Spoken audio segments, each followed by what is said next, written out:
नमस्कार दोस्तों, स्वागत है आप सभी का आपके अपने YouTube चैनल हिंदी एकेडमी में। आज की वीडियो बहुत ज़्यादा खास होने वाली है आप सभी साथियों के लिए, क्योंकि जैसा कि आप सभी को पता है उत्तर प्रदेश के अंदर वैकेंसीज आपके लिए आई हुई हैं और आप के लिए बहुत ज़्यादा खुशखबरी वाली बात है। लेकिन एक थोड़ा सा कन्फ्यूज़न भी आप लोगों के साथ में रहता है और सबसे ज़्यादा जो कन्फ्यूज़न है वो रहता है हिंदी विषय के साथ में, क्योंकि वहाँ पर मांगते हैं संस्कृत का कॉम्बिनेशन। तो इस वीडियो में हम लोग संस्कृत के कॉम्बिनेशन को भी जानेंगे, हिंदी के साथ में कैसा रहेगा, और साथ ही जो एलिजिबिलिटी है, जो भी आप किसी भी विषय से अगर भरना चाहते हैं तो आपको टीजीटी में क्या क्या होना आवश्यक है, पीजीटी में क्या होना आवश्यक है, ये सारी जानकारी हम लोग इस वीडियो में जानने वाले हैं। तो शुरू से एंड तक आप वीडियो में बने रहिए। तो सबसे पहले बात करते हैं टीजीटी। किसी भी विषय से आप लोग अगर टीजीटी का ये फॉर्म डालना चाह रहे हैं तो क्या क्या आपके पास होना चाहिए। एक तो आपके पास में होना चाहिए क्या, स्नातक। स्नातक मतलब ग्रेजुएशन। अगर आप ग्रेजुएट हैं तो आप इस फॉर्म को भर सकते हैं। और साथ ही आपको चाहिए बीएड की डिग्री भी, ठीक है। ग्रेजुएशन के साथ साथ बीएड की डिग्री चाहिए।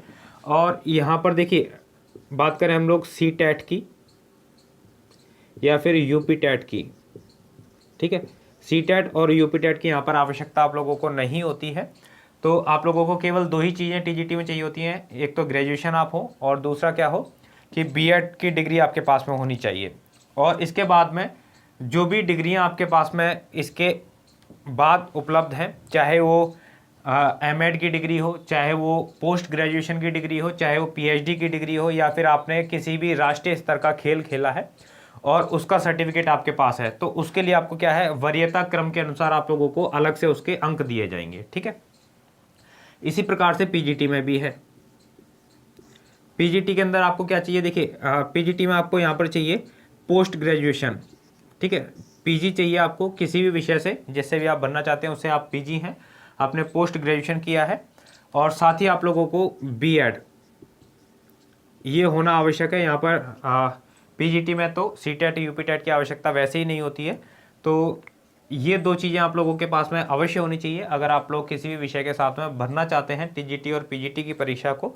और साथ ही क्या है, यहाँ पर जो मैंने अभी बताया आपको टीजीटी में, अगर आपके पास में इससे अलग है, मान लीजिए आपने कोई पीएचडी किया हुआ है, एमफिल किया हुआ है, या फिर किसी खेल में आप लोगों के पास में कोई सर्टिफिकेट है राष्ट्रीय स्तर का उत्तर प्रदेश से, तो आप लोगों को अतिरिक्त अंक यहाँ पर मिलेंगे, ठीक है। ये तो हो गया सभी साथी जो भी सभी कैंडिडेट्स हैं किसी भी विषय का जो बनना चाहते हैं, मैंने आपको बता दिया कि क्या क्या होना चाहिए। और जो एज है आपकी वो 21 साल से कम नहीं होनी चाहिए, ठीक है। चलिए अब बात करते हैं हिंदी विषय की। बहुत ज़्यादा कन्फ्यूज़न है हिंदी विषय के साथ में, क्योंकि यहाँ पर संस्कृत का कॉम्बिनेशन आप लोगों से मांगा जाता है। तो आप लोगों को यहाँ पर हिंदी विषय के लिए अगर बात करते हैं हम लोग टीजीटी की, तब क्या चाहिए। तो जो अभी मैंने आप लोगों के लिए बताया वो तो आपको चाहिए कि आपको बीए आपका होना चाहिए, ठीक है, हिंदी विषय के साथ में। हिंदी विषय आपने वहाँ पर पढ़ा हो। साथ में आपको क्या चाहिए, बीएड चाहिए, ठीक है। ये तो मैंने आप लोगों को बता ही दिया, ठीक है। बीएड चाहिए, बीए चाहिए। अब बात करते हैं संस्कृत, ठीक है। तो क्या कहा गया है, संस्कृत जो है वो आपके पास होनी चाहिए इंटर में, ठीक है। अगर इंटर में आपके पास संस्कृत थी तो आप इसको भर सकते हैं। काफ़ी सारे साथी हैं जो ये पूछ रहे हैं कि क्या इंटर के बाद अगर आपके पास में बीए के अंदर संस्कृत थी तो भर सकते हैं। जी, बीए के अंदर अगर आपके पास में संस्कृत थी तो आप इसको भर सकते हैं। अगर आपने बीए में भी संस्कृत पढ़ी है या फिर इसके अन्य समकक्ष कोई डिग्री आपके पास है तो भी आप इसको भर सकते हैं। संस्कृत आपने पढ़ी होनी चाहिए, ठीक है। आप हिंदी के साथ साथ आपने संस्कृत पढ़ी हो, चाहे वो ग्रेजुएशन में पढ़ी हो या फिर संस्कृत आप लोगों ने इंटर में पढ़ी हो, तब आप इसको भर सकते हैं।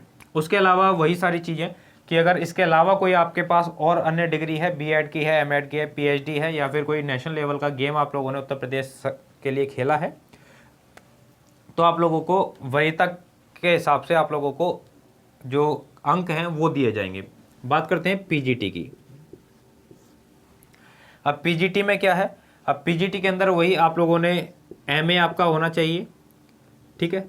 हिंदी विषय के साथ में बीएड होना चाहिए आप लोगों का, और इसके अलावा संस्कृत, ठीक है, संस्कृत होना चाहिए आपका बीए के अंदर, ठीक है।